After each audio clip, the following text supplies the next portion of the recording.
Thank you, Mr. Hodgson. Mr. Hodgson's students were playing Jupiter by Gustav Holst. Thank you very much for that. Good morning, John Rennie.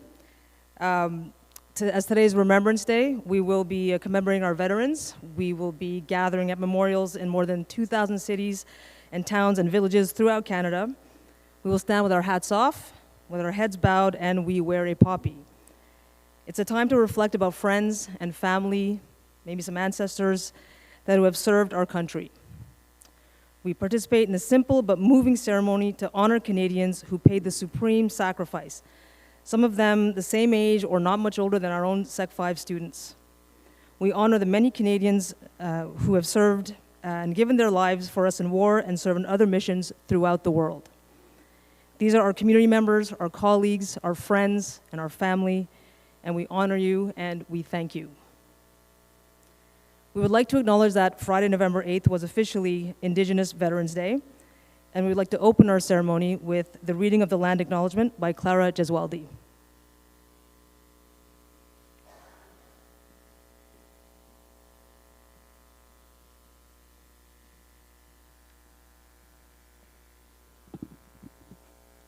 We would like to acknowledge that Lester B. Pearson School Board is located on the unceded territory of the Kanien'kehá:ka people. Lester B. Pearson School Board honors, recognizes, and respects the Kanien'kehá:ka people as the traditional stewards of the lands and waters on which we meet today, and recognizes that this land has long served as a site of meeting and exchange amongst nations.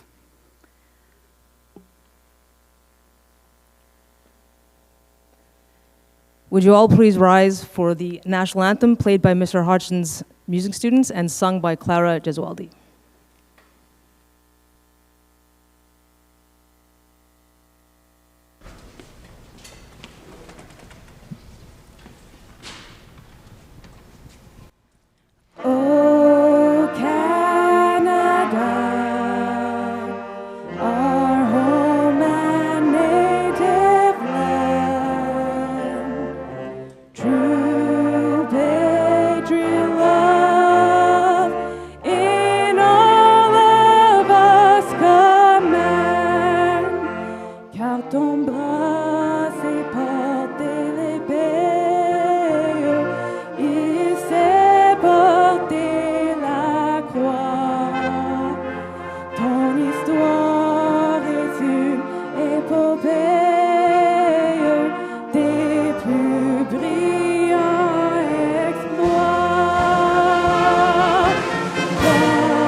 Thank you. Today we are honored to have Piper Jones, who has joined us before in the past. We thank you for being here, and we are also joined by Major Hovig Magakian. We thank you for being here today as well, Major, and the Major will now say a few words.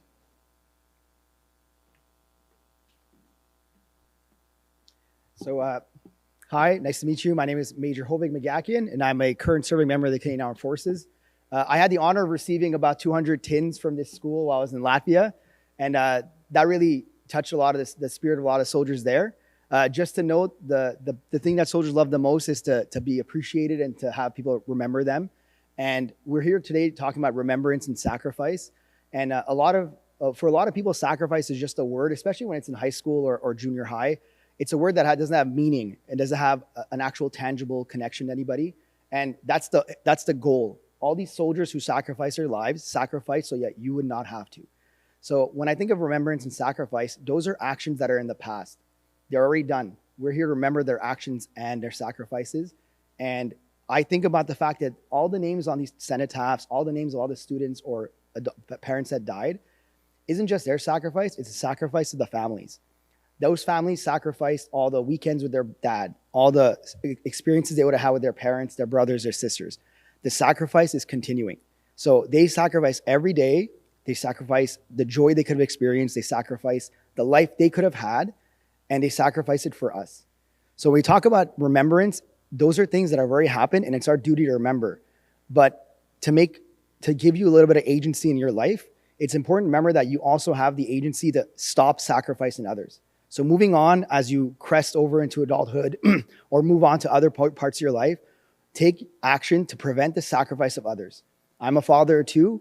I hope that my wife or kids never become, I never become a plaque on the wall or a name on the wall. I would like to have a full and successful life. When we take actions in our lives, you have to remember that you and your actions have consequences. And unfortunately for soldiers, oftentimes that consequence is their lives. So moving forward, as you take decisions in your life or take actions in anger or think about what you can do to better the world, remember that oftentimes you're going to be asking someone else to sacrifice for you. And as we sit here and these words and these themes don't really touch you, that's the goal. We don't want you to have to sacrifice your potential. We don't want you to have to sacrifice your future. So let's take this moment to remember all of the art, the love, the joy, the happiness that our forefathers have sacrificed, and soldiers today are still sacrificing. We recently had a Canadian Forces officer die in Latvia. So sacrifices still happen, and they happen in training. They happen every day. So take a moment today at 11 o'clock to think about what you're willing to sacrifice for your children and your family, and take action so that you will not have to and that we will not have to. So I really thank you for having me here. Remembrance is a very important day. We take one day to remember, but it's built on the backs of people that have been giving back to you so that this joy exists today. So let's take our time to stop, think, and say, what can I do so that Major McGackin, now that you know me, can grow up to see his kids get married? What can we do to make sure that my wife doesn't have to raise our children alone? And what can I do to make sure that my children won't have to deal with that, or I won't have to deal with that, or I'll never have to sacrifice for my country because I've taken the actions to prevent that. So I thank you very much for having me. It's very much appreciated. And it's very touching that you have a ceremony at the school when oftentimes remembering is the hardest part of the sacrifice, remembering that it happened. So thank you very much. I appreciate your time. Thank you.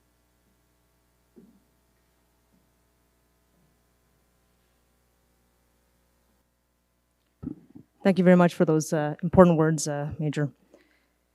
We will now have some readings by our John Rennie students. And after those readings, we will have our procession, and then we will meet back in the auditorium for the final part of the ceremony. Thea Jesty and Samantha Losha will now be reading Flanders Fields, written by Lieutenant John McCrae in 1915.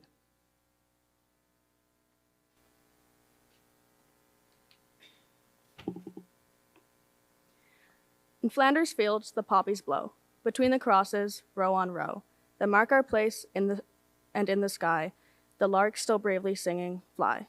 Scarce head amid the guns below, we are the dead, short days ago.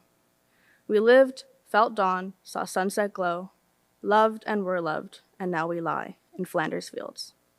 Take up our quarrel with the foe, to you from failing hands we throw. The torch, be yours to hold it high, if ye break faith with us who die. We should not sleep, though poppies grow in Flanders fields. Au champ d'honneur, Au champ d'honneur, les coquelicots sont parsemés de lot en lot, auprès des quoi et dans l'espace, les alouettes devenues lasses mêlent leur chant au sifflement des obusiers. Nous sommes morts, nous qui songions la veille encore. À nos parents, à nos amis, c'est nous qui reposons ici au champ d'honneur. À vous, jeunes les abusés, à vous de porter l'oriflamme et de garder au fond de l'âme le goût de vivre en liberté. Acceptez le défi, sinon les coquelicots se faneront au champ d'honneur.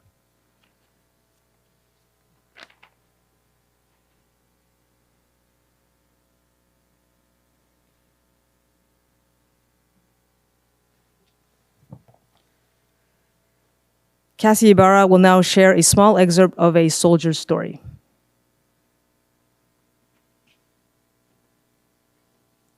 Mo Hurwitz was born in 1919, one of 13 children of a Jewish family.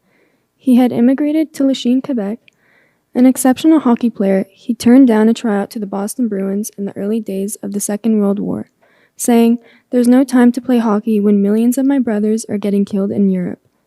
From the beginning, the fiery sergeant made courage his calling card, like when he jumped from his tank to flush out the enemy snipers in a German-held French village.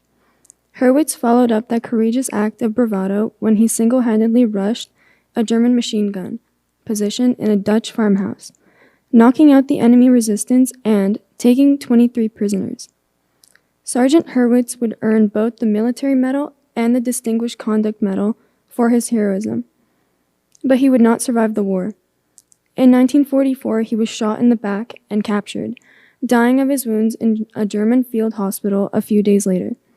He was only 25 years old and buried in the Netherlands. Sergeant Hurwitz is one of the hundreds of thousands of Canadians who sacrificed their lives or their physical or mental health for a higher purpose. We will remember them.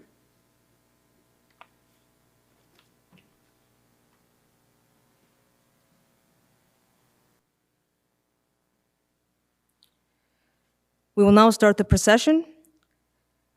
Before you start lining up, we are honored again, as mentioned before, to be led by Piper Alan Jones, followed by our guest, Major Magakian. We have Principal Joseph, our flag bearers, Thomas Pepper, Phil Duhame, and Lucas Barlow, our very own cadet students, and Ms. Pinto, as well as Mr. Kiffin.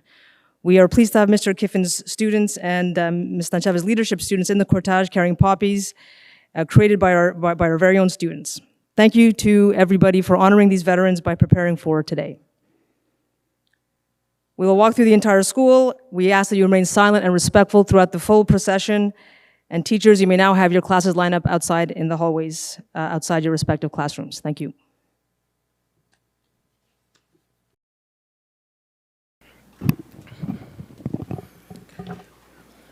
Good morning, John Rennie.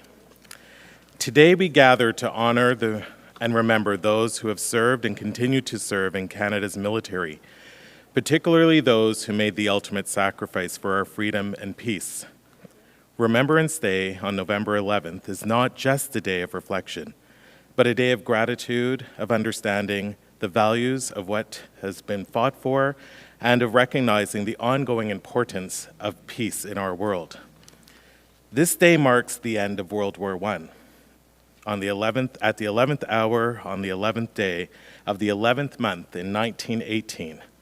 But Remembrance Day is about more than just a single historical event.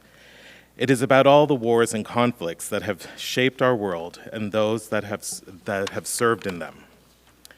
From the battlefields of Europe in the First and Second World Wars, to peacekeeping missions around the globe, to the current operations that continue to this day, Canadians have stepped forward, answering the call to serve their country and, in many cases, to protect the values that we hold dear: freedom, democracy, and human rights.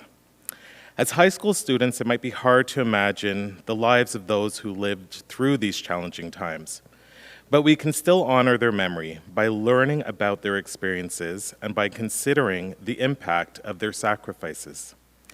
Every poppy we wear today symbolizes a life lost, but it also symbolizes resilience, courage, and a commitment to a better future, to peace. We often hear the term, never again. We use it to reflect on our hope for a world without war, where conflicts are resolved through understanding, diplomacy, and cooperation. But achieving this goal takes efforts from all of us.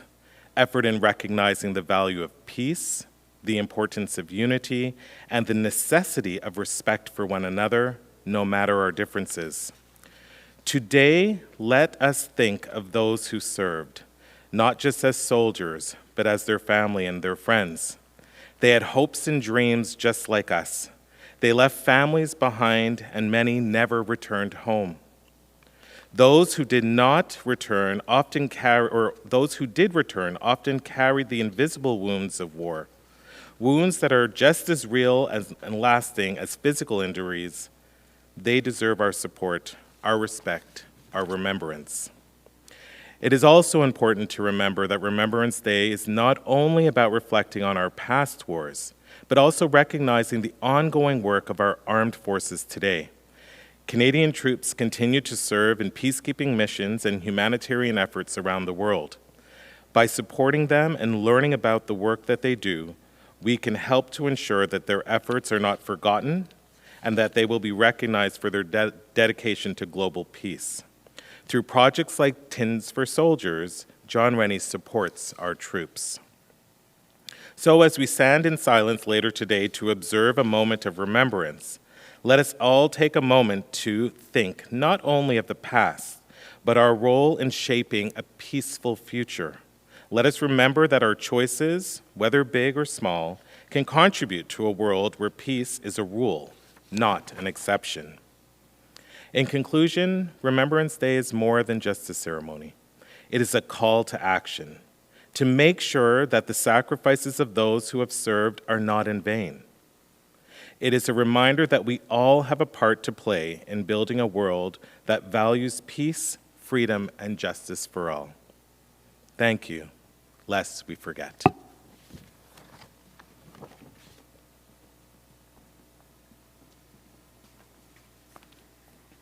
Thank you, Mr. Joseph. We will now have Lauren and Jorly. They will read the Act of Remembrance and the Commitment to Remember.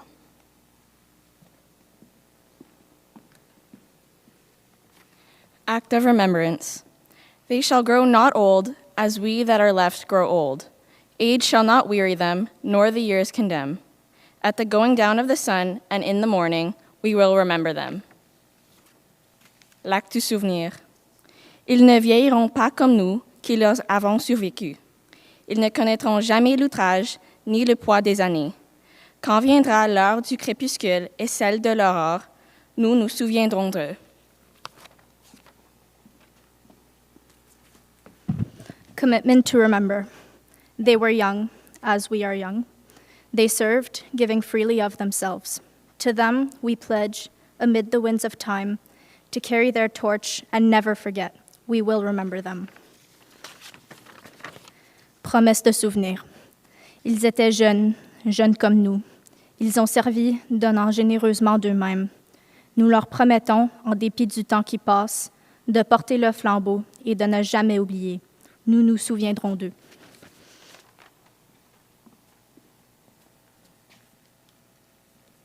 We shall now pay respect to all of our fallen soldiers. Emily Rudge and Miriam Lodi will play the last post on the trumpet, directly followed by a moment of silence. Following this, Piper Allen Jones will perform the Réveil.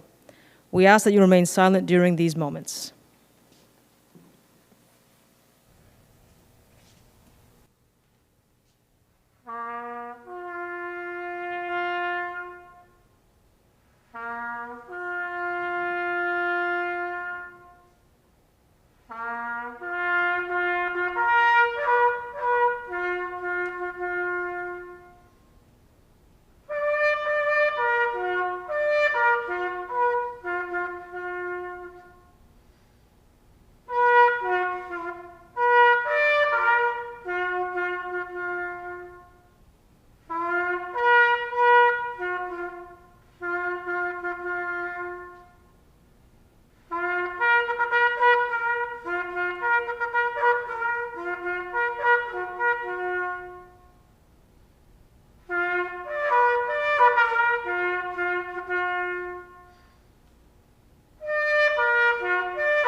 Thank you, everyone, for remembering and honoring our veterans.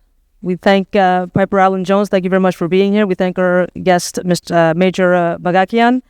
And thank you, everyone, for your respect and your silence for honoring our veterans today.